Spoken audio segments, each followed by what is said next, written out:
who just came into the studio. Before we revisit the power grid collapse story, let's look at the Zamfara issue again. And it's with that we do welcome Patriot Desmond Fowobi on the program this morning. Good morning to you. Good morning, gentlemen. It's good to be in the studio with you, and good morning to Nigeria.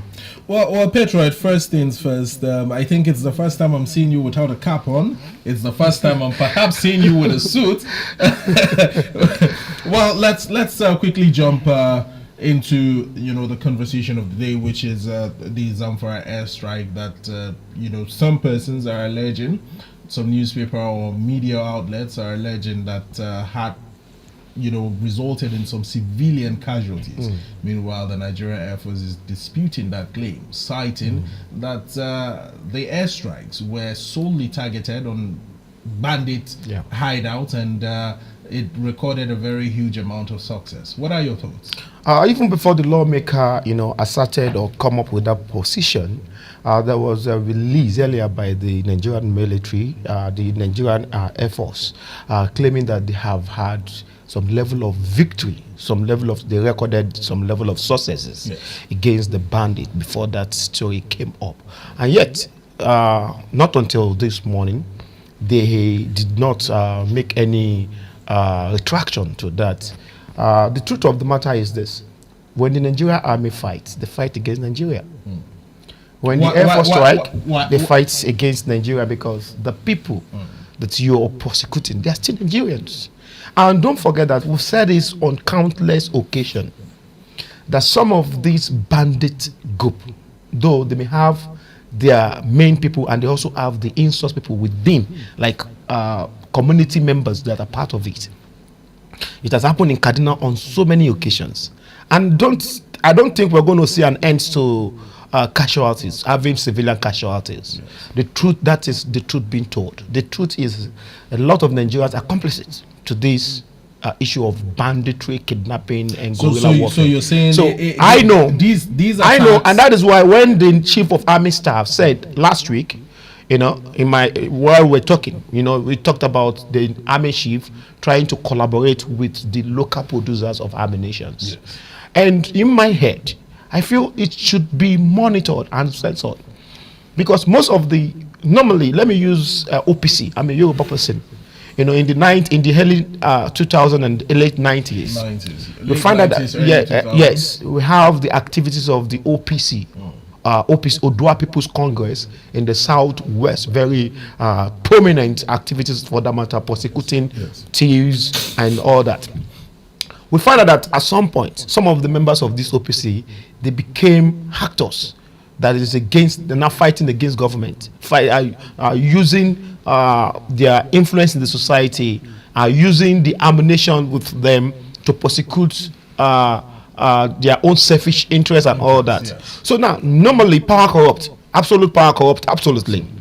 When you have people that are not patriotic, people that are not well trained, people without vision, people without focus, people who do not understand the use of these warfare materials like ammunitions and the rest of them, they will group into small groups and use it against the states that they were meant to protect in the first instance. Basically, firearms in the hands of non-state actors. At the end of the day, you see that they use the same firearm against the people for stealing and some other purposes. Now, beyond that, now let's go back to Zamfara, Northwest. You find out that in Kaduna, when army strikes, you later hear that there are civilian casualties and the rest of them. And in my head, I knew right from onset that some of these people that we categorize or we put in that category of civilian casualties, they are informants. Some of them are informants, they dine and wine. So in the midst of dining and whining, when the army strikes, you find out that there will be civilian casualty. And that is why the war against insecurity in Nigeria cannot completely won. We cannot fight and win this fight if we focus only on kinetic approach. on this kinetic and this. But Patriot, how can we label these individuals civilians or harmless, and they are not truly harmless. Yeah, well, not entirely, Yes, but just that they are not at the forefront of prosecuting the war. Okay. They have been supporting, giving emotional support, and running logistic support, and and other support, information and all that. Maybe not combatant support. Not combatant. That's what I mean. But how can we label them just civilians when they are part and parcel of the broader scope of operation of the bandits? There is no way you can label them. You still call them civilian, but they are complicit in this insecurity. And then they've enjoyed together, so they die together sometimes. It's a little bit dynamic. It is dynamic, but the point is how do we draw the line between, let's take for instance now the Boko Haram insurgents. We have women in communities who perhaps cook for them, take food to them. Women who they use as some sort of relief, you know, and all of that. Or women who, in a bid to bring them food, hide some sort of bullets or weaponry in. They help provide logistic support and all that. Yes. Do we call these same women terrorists? But mind you, it might not be of their free will, because we had the story the other day that some of them are recruited. It is their free will, but they are not terrorists. Most of them are doing it for economic benefits. Exactly. Some of them, they knew what they were doing is not right, but they kept doing it because of the benefits. And that is one thing. If you go to court, they will be described and be described as terrorists, because you knew that what you're doing is wrong, but because of the economic benefit attached to what you're doing, you kept doing it to the detriment and to the disadvantage of others. You'll be punished for it. But the truth is, we need to look at it now as a larger society. We need to look at it that the number of people that is being recruited every day is really, really high. That's why I said Nigerian army is fighting against the Nigerian people. So the approach must be very, very dynamic. Nigerian army has to change their approach, and it's something that they cannot do alone. They have to do it jointly with other sisters and what agencies. approach are you proposing? The approach is that the Nigerian army should have some level of researchers. There is the Nigerian Army Research Institute now that goes into the community and tend to provide some level of governance, leadership, support to the people, that the people can, instead of being on the part of the bad guys, they be on the part of the army. What do I mean? The Nigerian people should give incentives also. Nigerian army should be the Nigerian fight. You see, I was watching some movie and documentary how the American army fights in Afghanistan and Iraq. They entice people. They build mosques for certain people just to gain their trust. So if Nigerian army can be funded, fully funded, security warfare can be fully funded to ensure that they have a larger social net to take care of certain responsibility that will make the people to trust them. It is part of fighting the war. You're not doing it because you're government. You're doing it because you want to win the war. So the Nigerian army should look at it critically in a way that we want to really fight. We love this country. We are patriotic. We are fighting against Nigerians. And these Nigerians are being recruited every day into banditry. Now, why not go the other way? Don't we have the money? Is this insurgent group, this bandit group, richer than the Nigerian government? Certainly. Richer than the Nigerian army? If they are not, because I suppose they are not, if they are not richer than the Nigerian army and the Nigerian government, they should have a resource and research department that goes into each community. While you're prosecuting on the other hand, you're winning the people to your side on the other hand. Does it make any sense to you? I'm understanding. And that is the only way we can overcome this fight. There are millions of young people there. You know, Nigeria is rich with young people. And this energy cannot be conserved. It has to be used. And this energy, how it is being used is what really matters.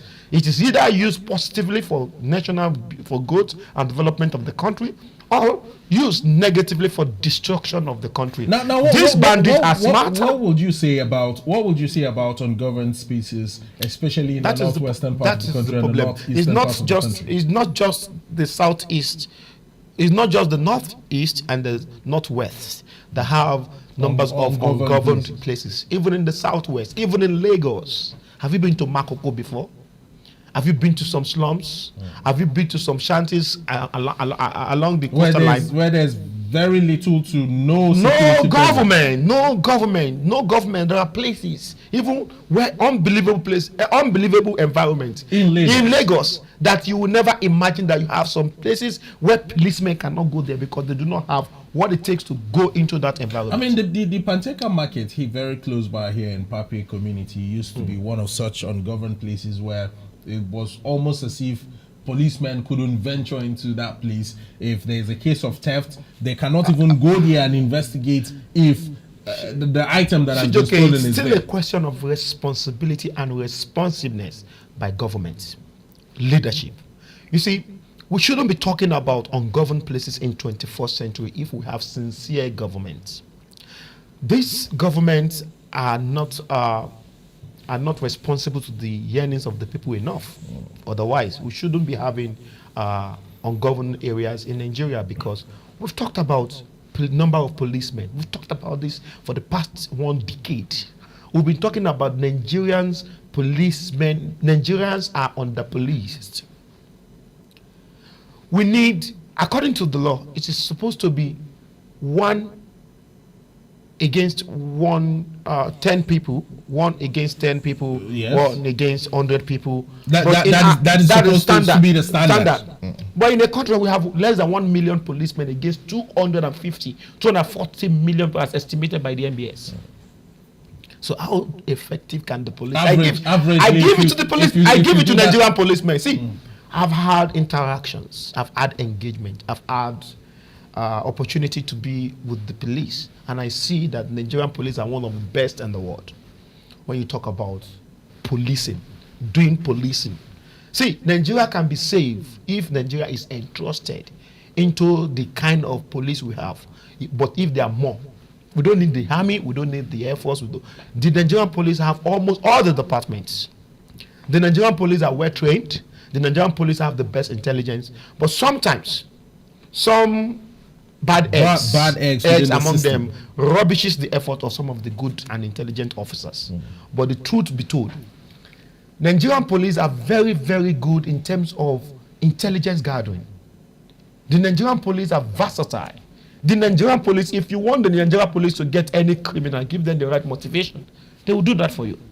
But because we are in a country where you don't even understand what is happening in terms of our security architecture, you feel like there's a lot of jeopardy. You feel like there are a lot of people within the system that is jeopardizing the effort of the security men.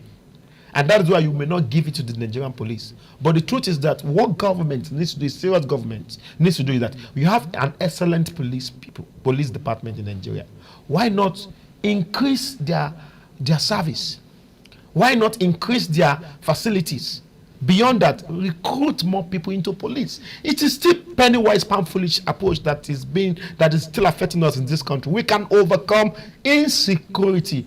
The same money you spend in prosecuting this guerrilla warfare, banditry, Boko Haram, and the rest, invest in building more facilities for the Nigerian police. Coming back to the Zamfara case study, it's also been tied to terrorism financing with illicit funds gotten from illegal mining in the state. Yes. The state government has reportedly outlawed illegal mining, but you'd find most of these persons who are now cohorts of bandits recruited on a daily into this mining site. The irony of this is that while they are cohorts to the bandits, they are also cohorts to the government.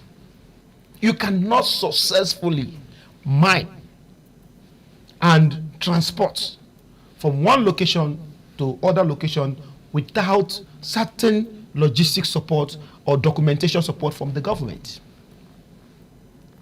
Because while mining, you're not prosecuting war, you're doing business. And that business is said to be what they call legitimate, because you have certain licenses to do that.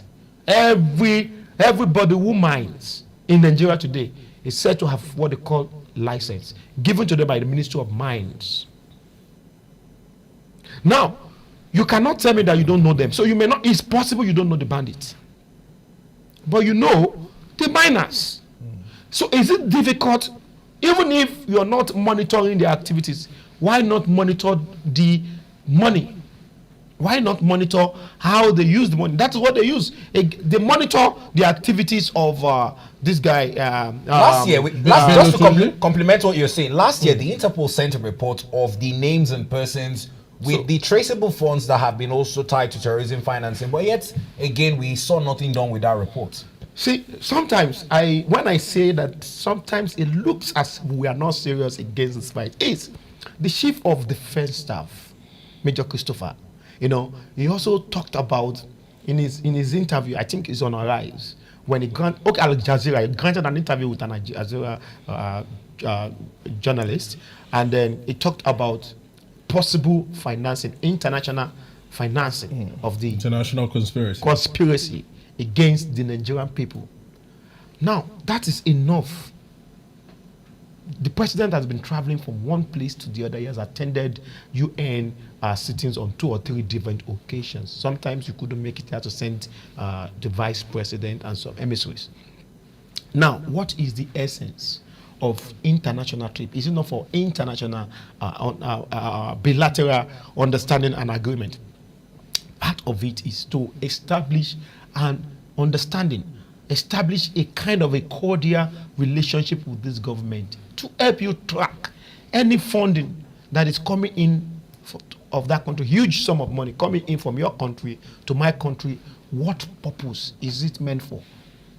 It's not too big to ask. So for me, beyond traveling outside the country for business and for advancement of our economic net, it's also important to travel for security reasons. So for the Chief of Defense Staff to come up and make this kind of claim, that is to tell you that there cannot be fire without the smoke.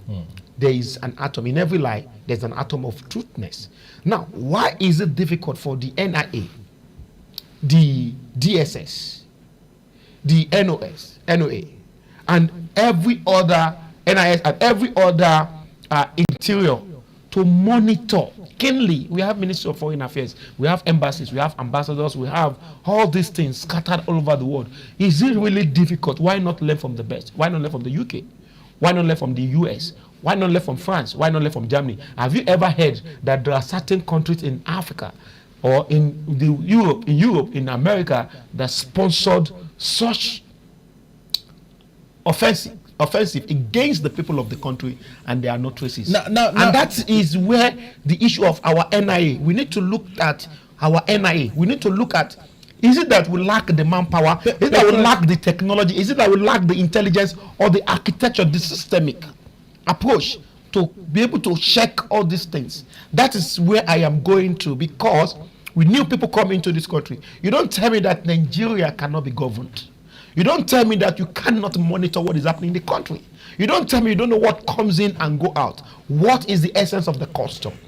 What is the essence of the CBN? Why do we have all the stiff policies around our monitoring policy, and yet we can't track this financing? We've been able to track the binas. So where is this money? Is it coming in form of gold?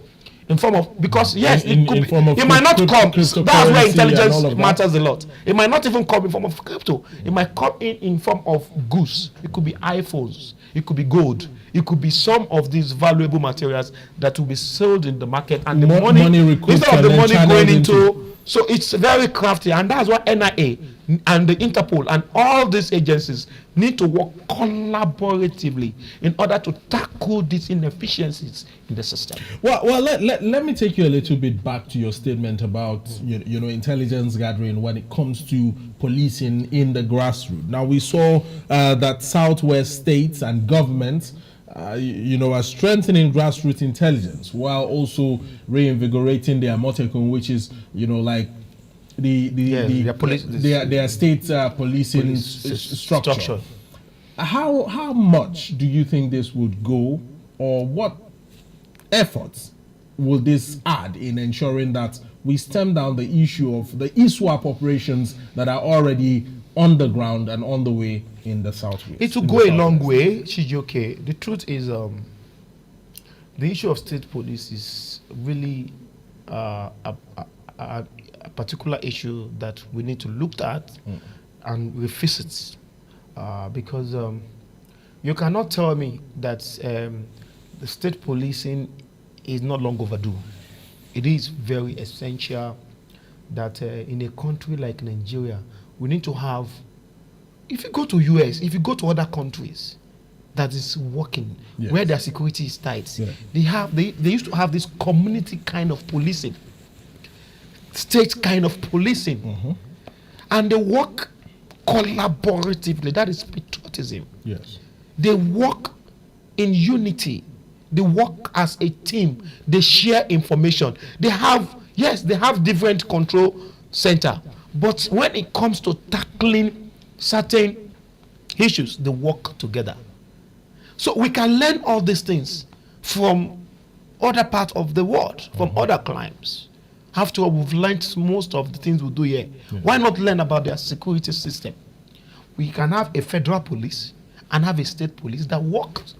And let me tell you something interesting. Do you know that what we have in Lagos State with the RRS and the normal police is more or less like having a state police, because the RRS have their own structure. Once they source for policemen from the Nigerian police, they deploy them into the RRS with different uniform.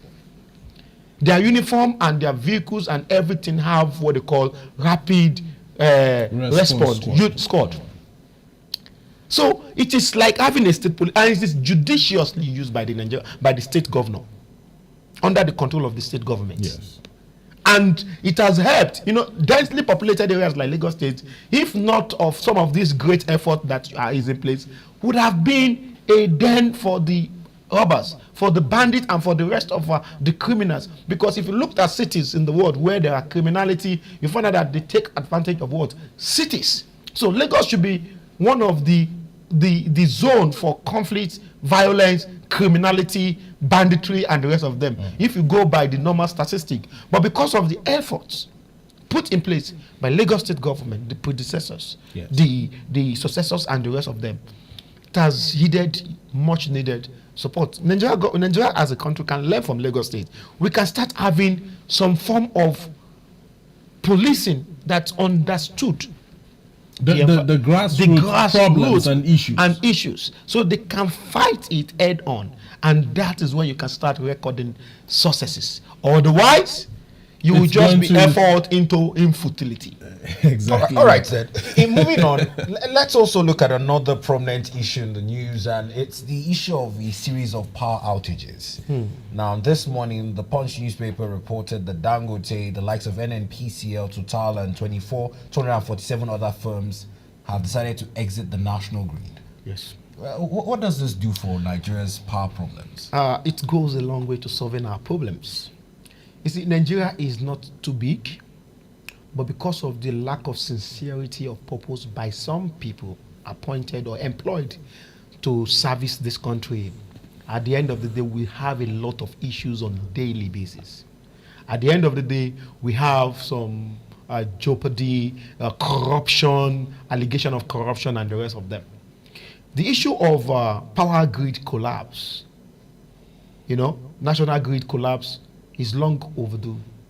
And then it is not surprising that the likes of Dangote and the likes of other companies, conglomerate companies in Nigeria, are already on their way to take license to pull out of that. And you also need to, don't take away the role of the presidency in all this. The policies of President Bola Ahmed Tinubu has contributed positively to this kind of reforms that we are now having in our electricity sector. Before now, power generation distribution is the sole responsibility of the state. But with the policies of the presidency under the regime of Bola Ahmed Tinubu, so that individuals, private companies can now generate electricity independently and even distribute. It is now a business.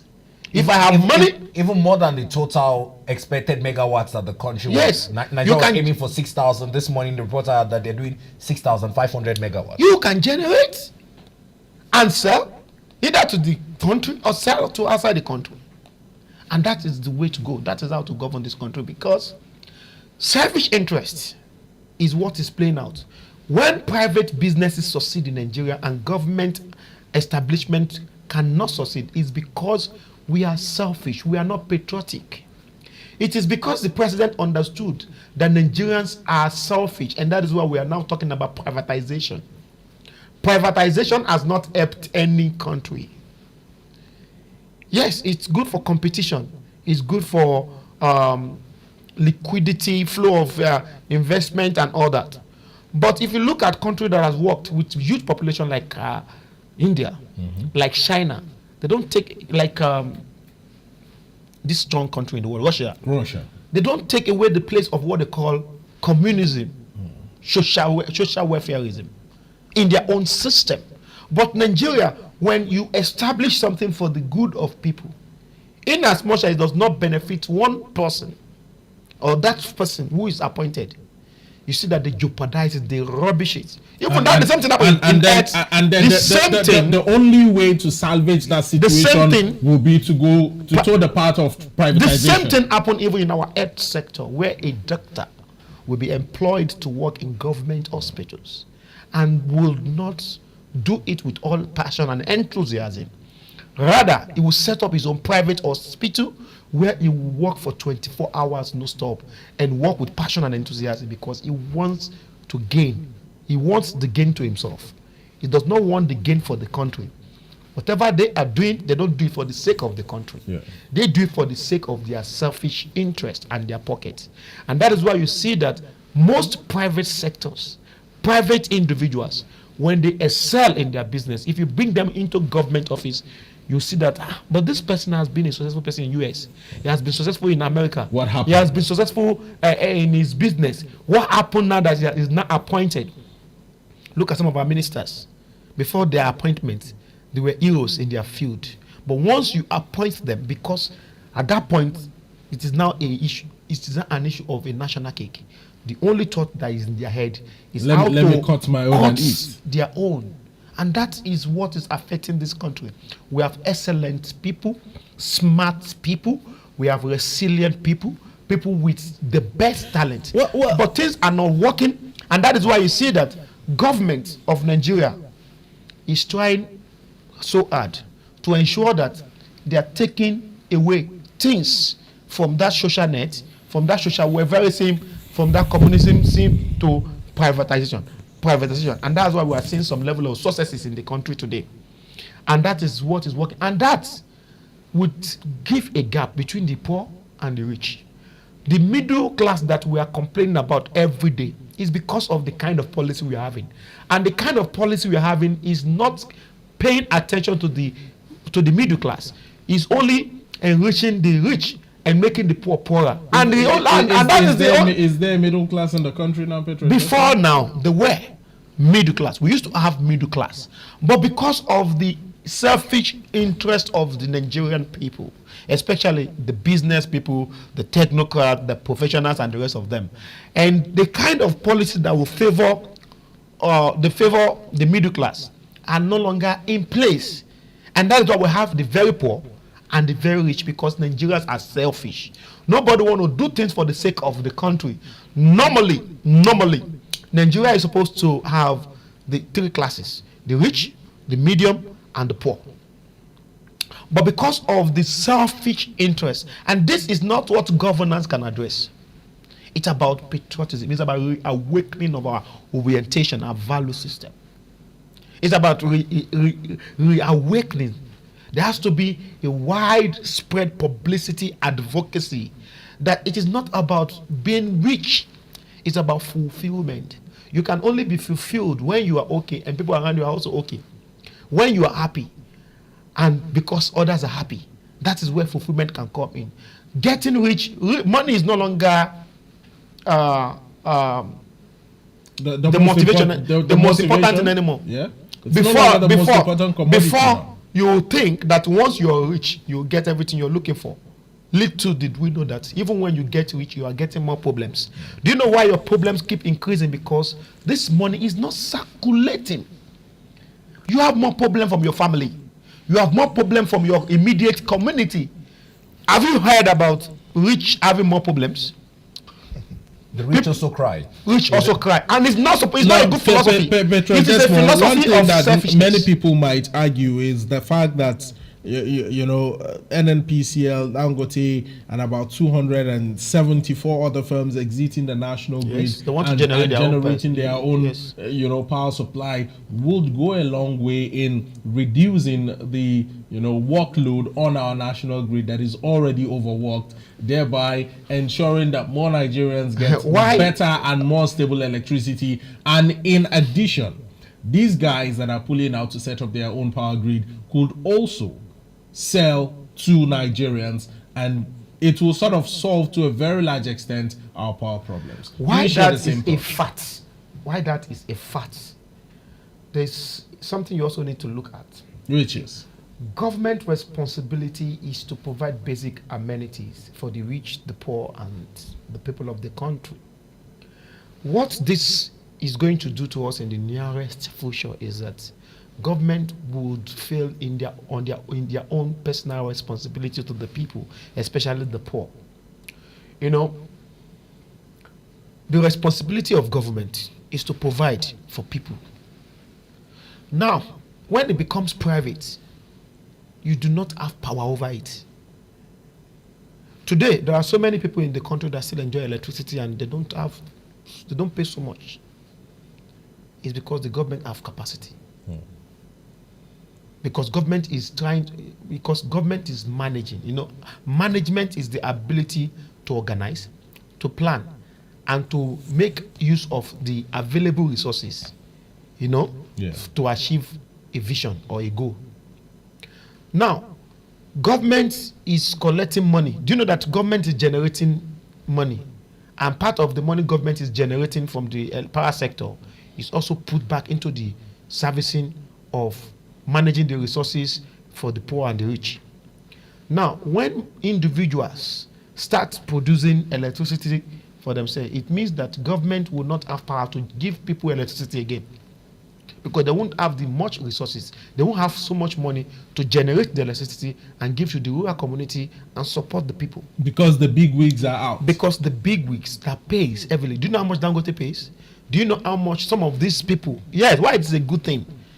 Have you talked about how much Nigerian government is going to lose? And when I say Nigerian government, it's not these people at the presidency. I'm talking about the people of the Nigerian. What the Nigerian people will lose. The Nigerian taxpayer. The Nigerian people will lose because the taxpayers, they also pay money from this electricity. Do you know that there are some firms that pay up to 10 billion, 2 billion annually, monthly in electricity? Because of what they use. That money goes to our national treasury. That money goes to the national treasury. It goes to our national treasury. Now that they are pulling out, don't expect them to pay.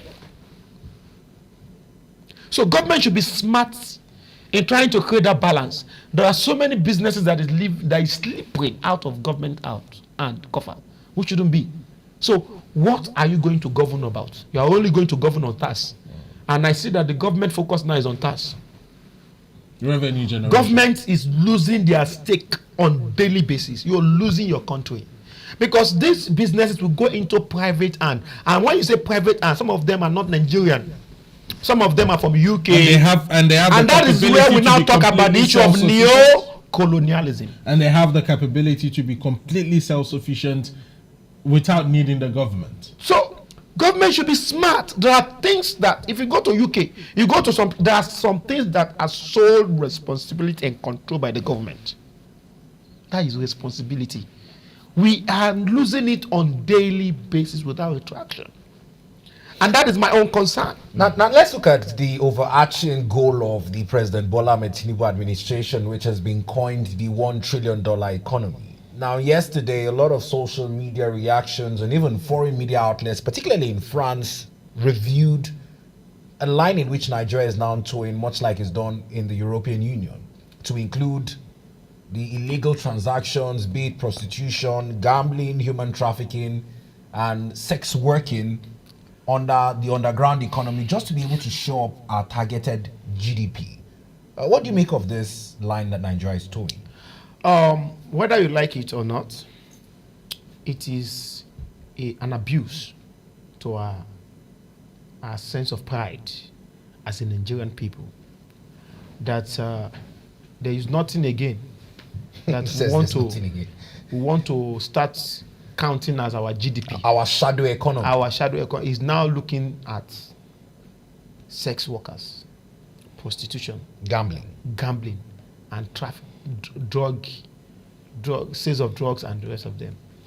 The black market on the wall. It's a decay to us, our common responsibility as a country.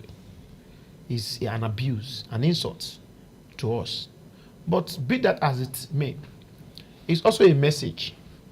Now, imagine that by the time this is included in our GDP and is now being counted, evaluated, you now find out that your economy is even better in terms of gambling.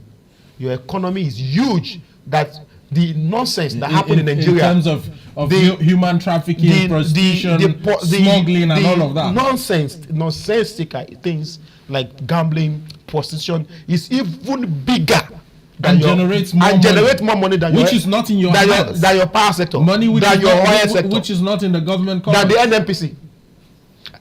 The money in question is $146 billion dollar estimated. They've not even started counting. They want to include. They just estimate. Now, before they can include, they will do their statistics. Now, look at the level of insult it will amount to when you now realize that the prostitution, the underground economy is even better and profitable than your. One thing that actually caught my attention in this headlining story on the Guardian, Patriot Desmond, is the fact that it says Nigeria toes EU's part, integrates $146 billion shadow economy in GDP plan. Has EU told this part in the past, or is it still towing the same part that Nigeria is following in? Yeah, they have. Yes. You know, let me tell you one thing about. But that didn't amount to any sort of insults, like you are insinuating in the case of Nigeria. What makes them any different? Let me tell you. You see those countries, they have the good, the bad, and the ugly. And they have a sense of direction on how to man every sector. You know? EU countries. Now, let me tell you, prostitution is strictly prostitution. Gambling, and over there, they've created classes for even their sex workers. They have safe havens who enjoy certain certain privileges. They have safe havens. They have facilities. They have security architecture in place that monitors those nightlives. Like casino. You've heard the word casino. Yeah. It's a big venture over there in the Europe. If you go to some streets, a whole street, for example, like what we have in the Lagos streets in Karakie, what we have in Island Avenue in Ikeja and the rest of them, you have a whole street with security, with everything for the purpose of prostitution, gambling, and some other business. And you don't take those things out of that place. But in this country where we cannot even secure the normal people, you want to tell me that you can secure the abnormal people. So when you want to learn things, you need to learn it well. First of all, have you created the infrastructure? Are there designated areas? Only areas. Like if you want to be a prostitute in Nigeria, you must be in this area. And if you are caught outside this area, you'll be arrested. But those kind of laws are there in Europe. We see some state governors raiding such. So you're talking about comparison. I'm just talking about comparison. I agree with you. But even in Nigeria, you find out that certain state governments have different approaches. There are certain state governments that raid such places to ensure that they remove such from the society, because we're not known to be such a country. No, let me tell you, you are not getting it. Shay, you just talked about including this shadow economy into our GDP. And you're giving me comparison of Nigeria and Europe. Yes, Ichijoke asked me that do we have this? It is there. It is part of the GDP. But there are infrastructure the government put in place. There are policies and law that the government put in place. To ensure that they're well checkmated. Bito now ask me about state government after these sex workers. Whether you like it or not, in economy or countries where there is abject poverty and there are individuals who are interested in your beauty and they want to pay to get certain things from you, prostitution will always thrive to get that. It's one of the oldest professions known to man. It will always thrive. But they are too smart of the people than us. That they knew that they cannot completely take away prostitution and gambling. What do? They put in infrastructure. Now, as any state successfully eliminate prostitution, despite the fact that they go after them every day. Why it is an insult to our collective sense of responsibility as a country. We are a conservative country. We have pride. We have culture. We have heritage. We have tradition. It is not part of us. But whether you like it or not, the number of prostitution in Nigeria today is high. It's so high that even in the university, our girls are now into what they call hook up. Corporate prostitution. Do you know that we have more than 1,000 applications that connect a sex worker to his potential customer? Across the country. Across the country. Today, maybe one day, Shijoke and Beatles, we need to look at some of these applications so that people will know what their children are doing. When you pick your child's phone and you see certain application, when time comes, I will bring the list on their phone, know that they are into hookup. And 6 out of girls now have those applications on their phone in the name of looking for relationship. And it is not for the purpose of relationship. And most times it is for the purpose of sex and prostitution. They are disguised as dating app. Thank you. You are using the right word, site. dating site and app. They are not dating app. They are what they call hookup sites, where a man will go, instead of going to the road and pick a girl randomly, You just order. you can just order like a girl, a young girl, 16, and it is not censored. It's not properly monitored. And these are some of the things that we need to look at as a country. So in essence, you're saying this plan of incorporating the underground economy you would need also to put give infrastructure. You need to put social workers. We need to employ more social workers. So when you have a lot of, it's a social issue, prostitution, gambling, and all these other things, they are social issues. So if I get you correctly, Nigeria needs to put put infrastructure in place. Is that we need to have more social workers. if we are to toe the part of including it in our We GDP. are already on that part. That is why you see that it's going to be included in our GDP, gross domestic products. So what you mean by essence is, if this infrastructure is not on ground, the government will also have loopholes in this economy. It will first of all, it will create a boom. What we are saying now is child's play. Married women will go into prostitution because now they feel like they are paying tax. Because including them into GDP means that very soon there are certain framework that will include that they are going to be paying tax. So you are trying, in some way, you're trying to legalize it. In some way, you are now putting into governance. So anything that has entered into governance is legal. It has become an entity.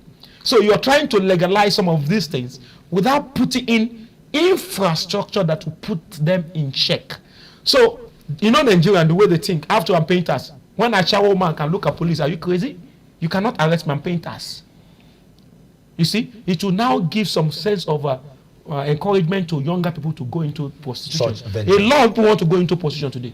But because of fear of police, fear of family and all that, and government, and what people will say. But when it is legalized. But once it is not included in GDP, you see people that will tell you that people on national TV that will be proud to tell you that they are ethical prostitutes. Now Adum made the headlines on the Daily Times, and it's item number 4 on our rundown. He talked about the role of focused leadership in Nigeria. Yes. Ahead of a year with so much productions and focus on how to get our $1 trillion economy. How would you underscore this position on focused leadership in a time like this? See, our leadership is not focused. Presently, it is just a carriage of sweet talking and all these things. It's giving opium to the Nigerian people. is politicking. All what you're saying, $1 million, $1 billion, $1 trillion economy is just to it's a politics that is being played by the presidency. There are certain sectors that can put Nigeria on the map as a $1 trillion dollar economy. What are those sectors? One of all is agriculture. What efforts has Nigerian government placed on agriculture? What value have they placed on agriculture? And what effort have they made in trying to revigorate the agricultural sector? What is the size of the budget of the agriculture ministry?